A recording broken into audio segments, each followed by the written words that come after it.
fair warning, this is a talk about sales development, but I don't actually talk a lot about sales development. So I just wanted to add the maybe a meta conversation there. We're going to talk a little bit about my experience and some things that I've learned along the ways, including why marketing doesn't let me make my own slides anymore, but I did for this one because I was having fun. Sales development, I mean, the secret, the thing that I've learned is that sales development teams fail because they book some meetings, those meetings turn into pipeline, but they don't turn into revenue. And then somebody eventually decides, yeah, it's never going to be profitable, and pull the plug. There you go. Presentation over. That's the magic secret. The real reason is a lot more complicated. I mean, that is roughly what happens, but that's not really the reason. And it's not really helpful. The comments I hear all the time are, I'm stuck. I'm stuck at $1 million in revenue. I'm stuck with referrals as my only go-to-market channel. I'm stuck with inbound. I can't open up a new market. I can't get a sales leader to stick. My AEs don't prospect enough. I don't have enough leads. You know, I hired an SDR, but they're not creating any pipeline. They're not creating any return on investment. And there's a number of reasons why we can get into in terms of like why a specific sales development campaign isn't working. But sales development doesn't exist in a vacuum. And so first I want to talk about why companies fail first. Companies don't just die, they kill themselves. It was the kind of unnerving advice that I got in the early days. And so if they kill themselves, how do they kill themselves? And I've done a little bit of reading on the Startup Genome Project. They have some great surveys and they do one every couple of years. The number one leading cause of startup failure is premature scaling. And the biggest part of premature scaling is wasting resources on inefficient go-to-market channels. So basically trying to build a sales development team before you really have strong product market fit, or when you had strong product market fit, but you don't manage to get that off the ground, or you're spending a ton on ads. It's the leading cause of death among startups. In fact, 74% of startups that try to premature scale never make it past the $100,000 a month mark. I've had firsthand experience with companies that are trying to either scale prematurely or build their first go-to-market channel. I've been running a company called Predictable Revenue. It didn't start off that way, and I didn't write the book, but I did copy paste my name there because I guess I do own the book now. Today, I'm going to share some stories about some things that I've seen. We're going to talk about why I think things did and didn't work out and what I learned about building go-to-market channels along the way. The secret, not so secret formula to predictable revenue has always been consistent top of funnel plus consistent process. So consistent top of funnel has always been in the context of PR, sales development, and consistent process is everything that happens once you book that meeting. And in fairness, it probably should encompass, you know, the process of booking the meeting. But if you have a consistent sales process, a consistent sales team that can turn the crank, you're going to be able to create this sort of predictable revenue. And if you don't, it's going to be lumpy. Results are going to be lumpy. It's going to be impossible to learn. There's, you know, I always accepted this as the formula. But when Uber came to launch Uber Eats and we booked 300 meetings for them with one person, you know, a year later, we had almost the exact same company come to us and say, hey, we want exactly what you did with Uber. We put the same person on it. We had similar messaging, similar, because it's the same audience, similar messaging, similar value prop, and they booked 18 meetings a month. And I was trying to, I mean, it's pretty obvious, like the other company wasn't Uber. So that's the big one. But when I was trying to think from what can I learn from this experience? And I was trying to reconcile consistent top of funnel, consistent process. There was something that was missing. And I think it was market position. And you could call it product market fit, go to market fit, power, positioning, whatever word you want to use for it. I think Uber won because people recognized their name. The product was way better than paying a driver hourly. The value prop was I mean, it was obvious if you're a restaurateur or a restaurant owner and you saw the, Uber Eats reaching out, you knew almost exactly what they were, what they were doing and what they were reaching out for. And Uber wasn't the first to market, but they were the first with the big brand, the reach, and the ability to bring restaurants new customers. And 12 months later, the competitor that came to us, we actually had two that kind of came one year, and then the next year, one we booked, 18 meetings a month. So not quite the 327 or whatever it was that we had booked for them, I think in the first month. Their value prop was, well, we're cheaper than Uber. And then the company after that, their value prop was, it's complicated. It was like if you want to DIY Uber, so restaurants could have their own app. And when I think about it, why did competitor 2 and competitor 3 lost? The market was saturated. Everybody knew about the offering, and they weren't really different enough. And neither of them really had the brand compared to Uber. And so, not really a helpful lesson yet, but I promise I'm building somewhere. We've always had a blacklist of companies or of products that we're done trying to help. And this was there's always a fight between the delivery team and the sales team. Sales team wants to close all the customers. Delivery team's like, hey, we only want the best customers that are going to be successful. And this kind of blacklist has been an evolution of trying to make sure that we're bringing on customers that we have a reasonable confidence in our ability to make them successful. On that blacklist, content management systems, corporate intranet tools, remote developers. With offerings like this, it didn't matter how good the copy was, how good our team was, how many emails we sent, how good the strategy was, how many calls we made. We just could not book meetings. But like every rule, everything that I've tried to say with confidence, there's always an exception.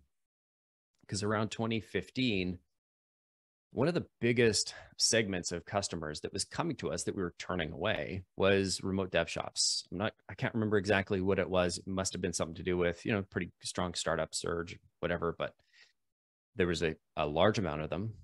They had a huge need. Their value prop was great pricing, great people, the best. But we tried with 5, maybe 10 of these remote dev agencies, and nothing worked. Like we even had teams that had, if software engineering, we had teams customers that had core members of the Ruby on Rails team, which is like the all-stars of developer world. One of the founders of AngularJS, which is a fairly popular, or was at the time, a very popular JavaScript framework. We had customers that had thousands of developers, the lowest price developers 100% around the clock, 24/7, agile developers, any different type of developer solution that you could offer. They have come to us. We have tried to help them. It hasn't worked very well. I almost have a little bit of PTSD from trying to sell remote developers. I had a friend of mine whose office was right next to me, and he was the guy that had a core Ruby dev, and we couldn't make it work for Calif. And it was like, what can I learn from this? And one of the interesting things that happened was TopTool, a company called TopTool came to us. Now, they were in the remote developer space, but they had a slightly different model. And we initially kind of said, hey, we're kind of cautious about this, but they'd raised a ton of money and they already had about 60 million in revenue. So it didn't seem like a ton of a risk. If you're not familiar with TopTool, they basically sell pre-vetted remote developers. And in some ways, the end product is almost identical to all the other remote developer shops out there. You're getting somebody working on code for you. The core difference is remote dev teams wanted to sell you a project or the output of a project. And TopTool just said, hey, we've got a list of really good freelance devs. Do you want them? And the interesting thing here is in 3 months with TopTool, we'd booked 105 meetings, which is about 10x what we'd produced for any other remote developer shop, no matter how they positioned it. And the crux of why I think they did well was their model was better. They were kind of counter-positioned against every remote dev agency. The remote dev shops couldn't replicate this model without losing money, because it's effectively you're training these developers and then you're giving them away to your customers, and they eventually could try and hire them. But with TopTool, their model was just so much more, it was so much different. It actually unlocked a totally different part of the market.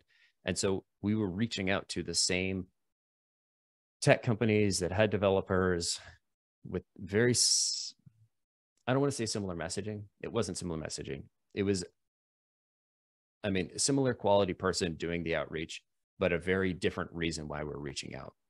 The thing that made TopTill unique was the model. We could sell to, they could sell to any shop that had developers and needed a little bit more in the way of a freelance developer, or they needed a temporary access to a specific skill set.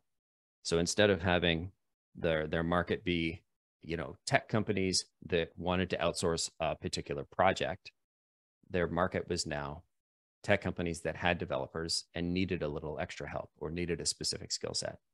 At the end of the day, it was the exact same product. It was the exact same market that they were selling to. It was just the model that helped them stand out. That was a company that it was a company with the same market, different model, and they were successful because of that. It wasn't, I don't think it was any, I mean, I think we had good people at the time, but we had good people on both. The next one is the last example, and then I'll get to, I promise, the kind of content, but I wanted to share a bit of the context of what I've been through and some of the PTSD I have from like trying to help companies scale. And I didn't want to spend the whole time crapping on companies that didn't work out. So I thought I'd highlight some of the ones that did. Now, I hate using WordPress. We used WordPress. I don't like it. I mean, it's an amazing tool. I use Divi. Divi kind of sucks. Maybe it's just the way I've built it kind of sucks. Every time I go in there and click, I screw it up. I'm the one who originally built their site or built our site. And yet every time somebody emails me offering to help with our WordPress, I ignore that email. And why? I mean, I know people that do WordPress, and when it comes to outsourcing, it's just not worth the hassle for me. But there are probably millions of reasons why people say no. And it's got to be that, you know, everybody's probably already got most people probably already have a website, and those that do need a website aren't sitting around waiting in their email for somebody to reach out to them. Because WordPress is not new. WordPress has been around for a long time, as you probably already know. And so when I met a company called Cheeky Monkey Media, I thought, well, at least the name was appropriate, because they lived up to the brand name, and they did WordPress development. And I told them, can't help you. And they told me, you're wrong. They persisted, and I'd been wrong before. And so, you know, being honest about my opinion, and they still wanted to join. So we decided to help. And I've been wrong before, and I was wrong again, because Cheeky Monkey wasn't just another WordPress dev shop. I mean, they were, but when we were running the campaigns, their reply rates were off the charts. Their meetings booked were off the charts. And so I sat down with the team, was like, what gives? Like, what are you doing specifically that all of these other WordPress development agencies that we've tried to help, or content management shops, like, what are you doing that's different? And it wasn't anything that our team was doing. It was that Cheeky Monkey was selling almost the exact same service as 3 of our customers at the time. They didn't have any unique WordPress core team members or anything. They just had a really interesting niche. They only sold to nonprofits, charities, neighborhood houses, credit unions. And their whole site, their whole entire website, including case studies and branding and messaging, was all geared towards nonprofits. I don't fully understand, and I can't remember the exact details, but the web development needs of nonprofits were unique enough back then that there was real pain when they were trying to work with regular agencies. Cheeky Monkey won the market, or at least had the ability to reach customers profitably using sales development, because they had a strong niche market, and they leaned 100% into positioning themselves as the #1 provider of WordPress services to nonprofits. So when I think about Uber, I think they won because they had branding power and they had network effects. They could be everywhere. When I think about TopTill, I think they won because they had a superior model to their competitors. If you talk to Hamilton Helmer or read his book, 7 Powers, he'll call that counter-positioning. And I think Cheeky Monkey won because of their model. I think their model of only going after, and this is kind of maybe a loose kind of counter positioning, but they only worked with nonprofits. That meant they built their WordPress service, they built their company different to service the unique needs of nonprofits, which their competitors wouldn't do because they didn't have, they almost had a cornered resource on tech people that knew nonprofits, and that built them branding power. I recognize we're 20 minutes in. I haven't talked a thing about sales development, so I promise we're getting there. The important piece to take away is all of these companies, like we are, people turn to our company because they know us, they know we know sales development. These companies were successful not because we were incredible at our jobs. These companies were successful because they were already positioned to win, because they had something. They had a market that was ready. They had product market fit, a market that was ready and listening.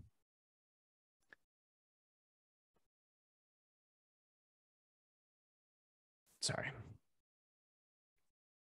And so I just want to point out, most companies that fail with sales development probably would have failed at ramping other go-to-market channels. Sales development is just a very obvious failure state. You send a bunch of emails, you get 0 replies, or you get some replies, but you don't book any meetings, or you book some meetings, but nothing turns to pipe, or you get some pipe, but no close revenue. It's very clear. It's very obvious. It's very fast. It's a great feedback loop for, do I have product market fit in this market? If you want to be successful with sales development or any go-to-market channel, what you're going to need is, whatever you want to call it, product market fit, strong positioning, power, etc. At the end of the day, it's a product that's worth selling and a market that's open and listening and ready for it. You're going to need a process for converting those meetings, into paying customers, and you need clear insight into who to reach out to and why they would benefit from taking a meeting from you. The most important piece here is, if you don't have the first one, that product market fit, that product, that power, that positioning, that market that's listening, product that's worth selling, it doesn't matter how good your go-to-market or your revenue execution is going to be. You're not going to get any results. And so when I come back to the formula for predictable revenue, the kind of new formula, the way I think about it is product market fit, or whatever you want to call it, positioning, power, etc., plus consistent sales process, plus clear definition of your ideal customer profile. I'm going to talk a little bit about each one and how you can diagnose any issues and what to do if you are finding issues. So I'm going to start with sales process, because there's no sense in filling up a leaky bucket. If your team is dropping the ball when they're handed meetings from outbound, there's really no point in handing them meetings. And as I mentioned at the beginning, there's a very clear connection between sales development and revenue. You book meetings, they turn into pipe, that pipe turns into revenue. It's a very, you can see it. It's in your CRM. It's very easy to track. It's also very easy to see when it's not working. And one of the first reasons why, and everybody looks to close one revenue, but close one revenue is not necessarily a measure of the quality of your sales development process. It can be a measure of going after the wrong customers. But if you are booking meetings and they are turning into pipeline and they are not turning into revenue, it's not necessarily a sales development issue. It's probably a sales process issue or a targeting issue, but we'll get to that a little bit later. I want to talk about the kind of 3 core sales processes. First is your discovery process. Next is your pipeline management process. And last is your follow-up process.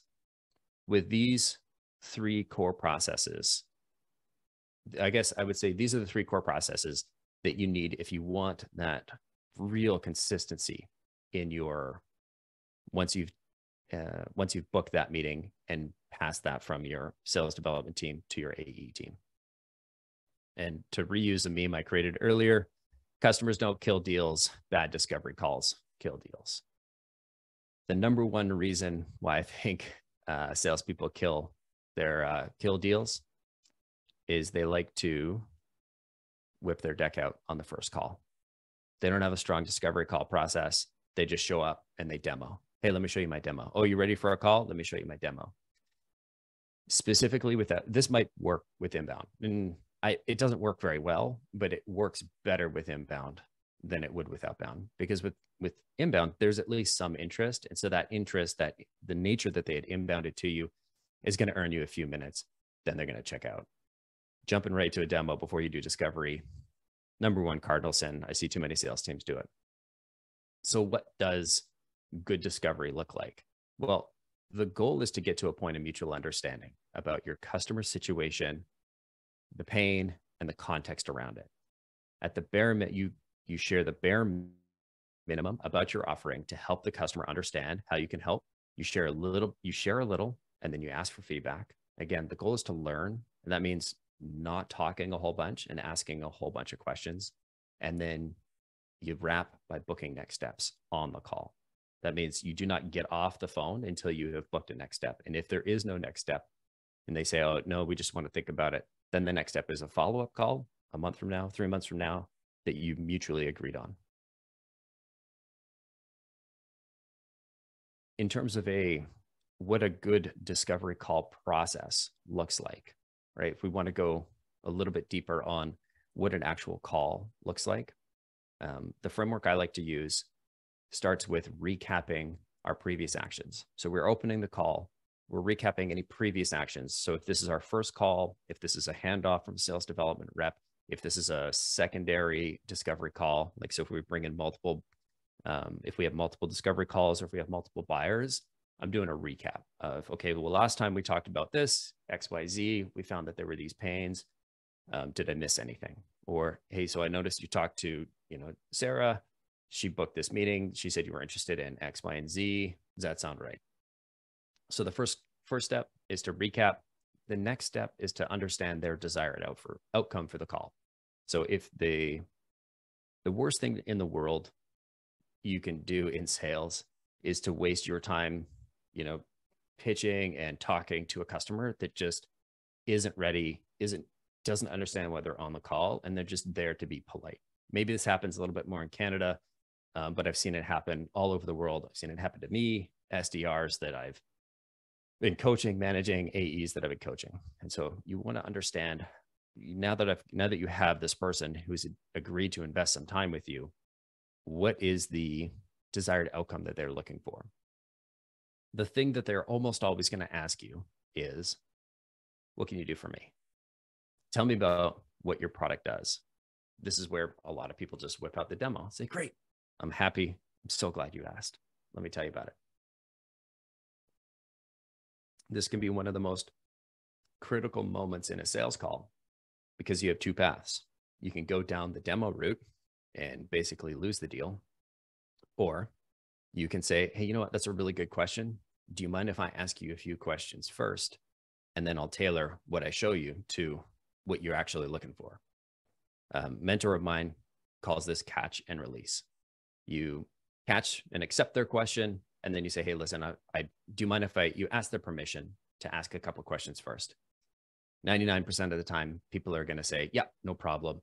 That's a great call. Sometimes they'll push. I highly recommend doing this at least twice, but usually, if people are to say, hey, just tell me the price, tell me the price, tell me the price, it's probably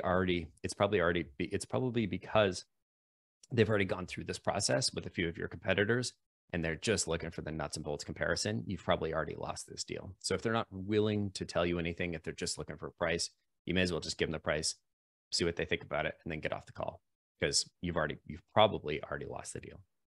So once you've understood their desired outcome for the call, you've played catch and release. The next step is to guide the conversation to get to a point of mutual understanding. And when I say mutual understanding, I don't mean you understand what they're looking for and they understand what you sell. I mean mutual understanding of, you understand the pain and the context behind why they're reaching out or why they would do anything, and that you share with them and summarize, here's what I've heard from you. This is what I think you mentioned are the biggest pains. Is that right? So you're understanding the pain first, you're sharing back what you've understood, and then you're asking for feedback.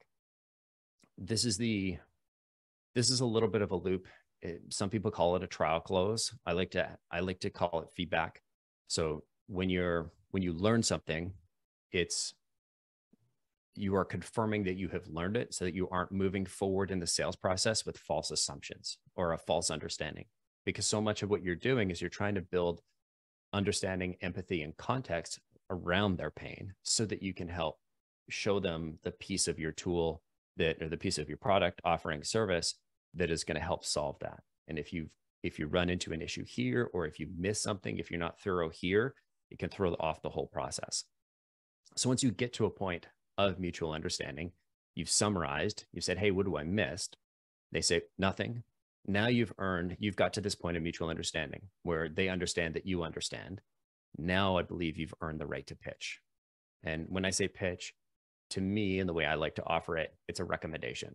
Hey, based on the fact that you have X need and Y, this is how I'd solve it. What do you think?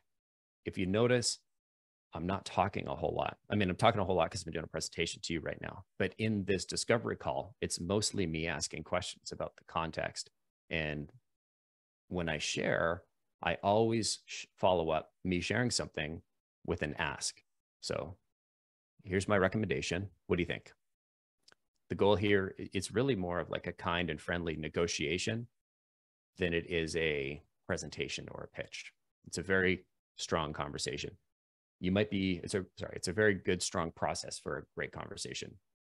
You might be thinking this sounds a little bit like bullshit. You might be right. I think the best example I can share is when I was selling a tool called Carp.io that we had built. It was a sales engagement tool. We had not finished it yet. And in the early days, we were selling, it was very, very, very MVP. And we probably sold 80% of our customers on this tool in the first couple of months without even showing them, because we had understood their problem so deeply that it didn't really matter what it looked like. And they would ask me, oh, can I see it? And it's like, yeah, sure, I'll show you a few things.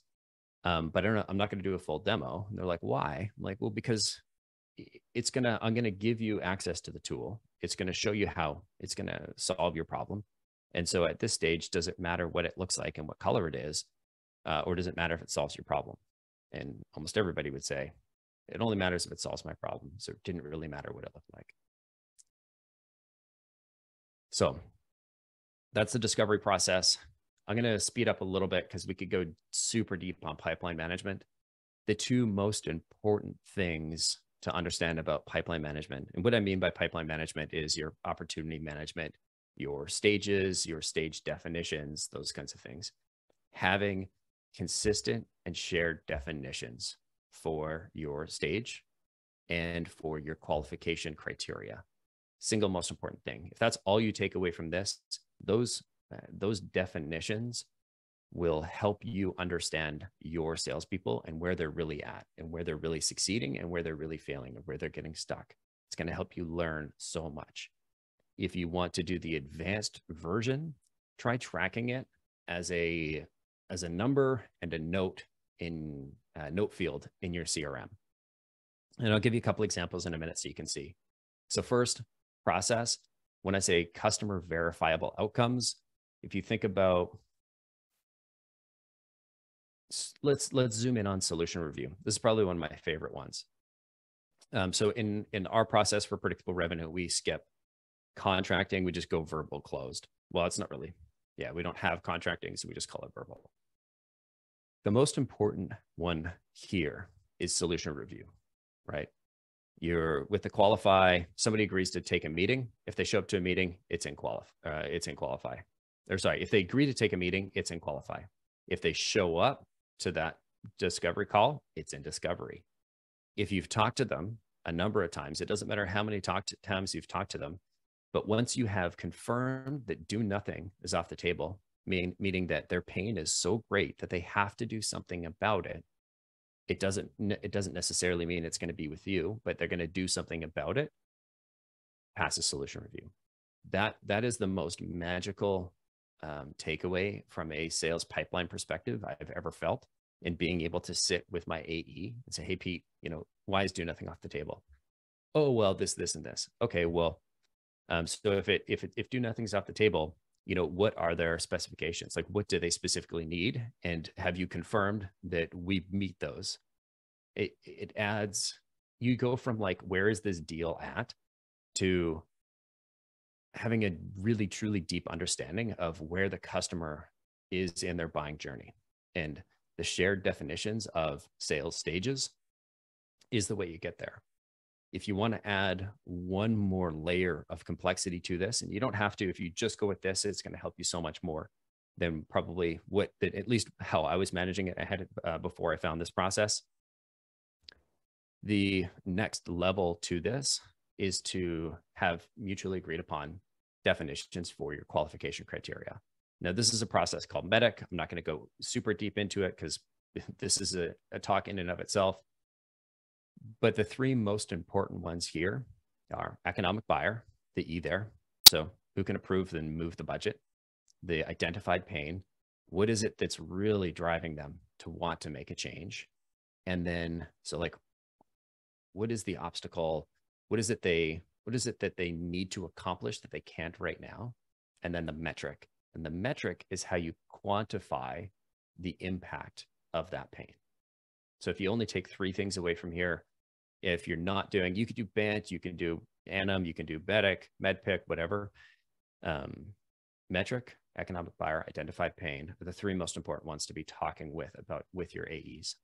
This is going to help you understand why deals are and are not moving through the process. The qualification criteria will not tell you if a deal is going to close or not. It's only going to tell you if your rep did a good job of that discovery process. Do they understand? Do they know the entire situation? We have won deals that have had very low MEDDIC scores, and we have lost deals that have had very high MEDDIC scores. They don't give you a probability. They tell you how thorough you were.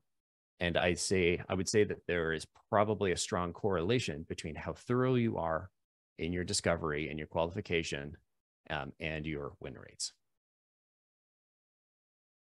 So that's the discovery, or that's the sales process, or sorry, not sales process. That's your pipeline management process. The last kind of piece of that process is really strong follow-up. When you think about follow-up from a sales development perspective, what I like to think about is I'm standing here, I'm looking out at the market, and I want to think about what percentage of the market is going to be in a position to buy right now. And there's a number of stats that are out there that are probably mostly wrong for your market. But I think one that's useful because it's directionally correct, but probably not precise, is 5%. That's 1 in 20 people are ready to buy right now in your market. So 5% of the market ready to buy, 1 in 20. That means from a sales development context, if you speak to 20 people, 1 of them is ready to enter your pipeline, and 19 of them are going to go into your CRM and be forgotten about. Now, just because they're not going to buy now doesn't mean they never will. And if you're running a really strong discovery process, man, you can do some really incredible contextual based follow-up. See how these all start to build. It also means that you've probably built a really strong relationship with that prospect. So when it comes to follow-up, there are 4 different types, 4 different funnels that you want to keep in mind when you're building these follow-ups. There is interested now, interested but not ready, not interested, and close loss nurture. Now, let's talk a little bit about interested now. This is probably the simplest one and the easiest one. This is your highest priority follow-up, and you need a process for it. Probably lives in your CRM, in your calendar. If I have a prospect that's interested now, I'm generally booking a next step with them. So this process is going to live, or this, you might track it in your CRM or whatever, but there is going to be a meeting in the calendar, and you're going to need a process for, when do I send this follow-up? Do I follow up before the meeting? Do I follow up after the meeting? What happens if they no-show? How do I do that? So you need to think through these things and make sure that if you are not the person that is executing on the follow-up, that you have a process, that you have visibility into this funnel so that you can make sure that nothing falls through the cracks here, because this is your most important follow-up funnel. The next one is interested but not ready. So these are people that are the right prospects. They're the right people at the right company, but they're not interested. And they might have told you they're not interested. They might have told you they already use a competitor. They might have told you anything else to give you the brush off that, hey, it's not a good time. You bug me. They might not have even replied to your email. So many sales development teams fail because they just leave these prospects. They do nothing with them. They don't recycle them. They don't put them into another campaign. They email them once and then never again. That is the wrong way to develop your market.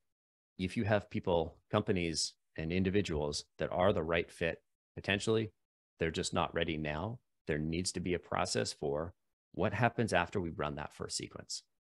If we build that cadence, sequence, campaign, whatever you want to call it, after that campaign finishes, what happens? My general advice to you, depending on the size of your market, you may want to vary this, but if I'm coaching a sales development rep, if I'm coaching an AE and they ask me, hey, how do I make sure I get credit for all of my deals? The trick is to make sure that you've been in contact with them, or you've at least reached out to them once a quarter. So for those people that are interested, they are the right people, but they're not ready yet. And I would encourage you to assume that everybody's interested, and until they tell you they're specifically not interested, then you need to be finding a way to engage with them once a quarter. The next step is the not interested. And this one you can get really detailed, especially in the sales development space with, well, what kind of not interested? Is it not interested, have a competitor, not interested, locked up into a contract, not interested, yada, yada, yada.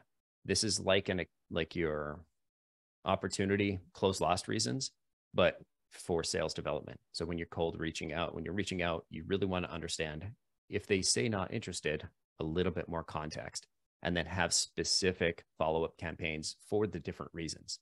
Because I could can't tell you the name, can't remember the name of the customer, but they were an energy broker. One of the most valuable things that we did for them that probably resulted in millions of dollars in revenue wasn't booking them meetings. We reached out to everybody in their market over a couple of year process, and we kept it going. And we learned when everybody's renewal contracts were. And then we put that into our customer CRM, and 90 or 180 days before that contract was up for renewal, our customer was on top of them with one of their best AEs. Oh, I happen to be in town, steak dinner, this, that. These are $1 million contracts. So it was worth that level of interest or investment in the sales process. So not interested is not just not interested. There's a whole bunch of context. Each deserves its own funnel or its own sequence. And then close, loss, nurture. These are your opportunities that you did not win today, but you have learned quite a bit about them. This is generally an AE's job that's going to be following up on these. But if your AEs are not doing it, then this is free money for a sales development rep, or at least free commission-free meetings, because these are your most likely people to book another meeting. And especially watch if they move to another company where the context might be different. So those are the 4 funnels: interested now, interested, not ready, not interested, close, loss, nurture. The last step here is, one of the most common reasons why I would say our customers have struggled to onboard with sales development is a real poor definition of their ideal customer profile. One of the most common failure points I'll call it failure pattern. So what it would look like with a customer that we don't do a good job of understanding their ICP. They come in and they tell us, okay, we want to go after these customers. We go and we work that market for 3 months, and we book very, very few meetings. And then in month 4, we say, hey, let's try and let's run some experiments and let's go wide. And suddenly, miraculously, in month 4, we actually end up booking some meetings. I wish I could tell you this only happened a few times, but it's happened quite a bit. One of the most common reasons why is customers, or I would say the founders, fail to onboard the revenue team with who is the ICP, how do you define what market segment we're going after? How do you define the persona that we're going after? How do you define the jobs to be done that they are trying to accomplish, or the progress that they're trying to make? How do we help our revenue team, our salespeople, our sales leaders, our marketing folks? How do we help them understand that we're different? The number of times when this happens, it's usually a case of the customer has product market fit. They just don't tell us, or they tell us the wrong set of customers. And telling your go-to-market team to go after the wrong set of customers is going to produce the same results as not having product market fit. Because, I mean, if you're reaching out trying to sell your EMR service to farmers in Nebraska, it's probably not going to be super helpful. So the last piece here is clear ideal customer profile definitions.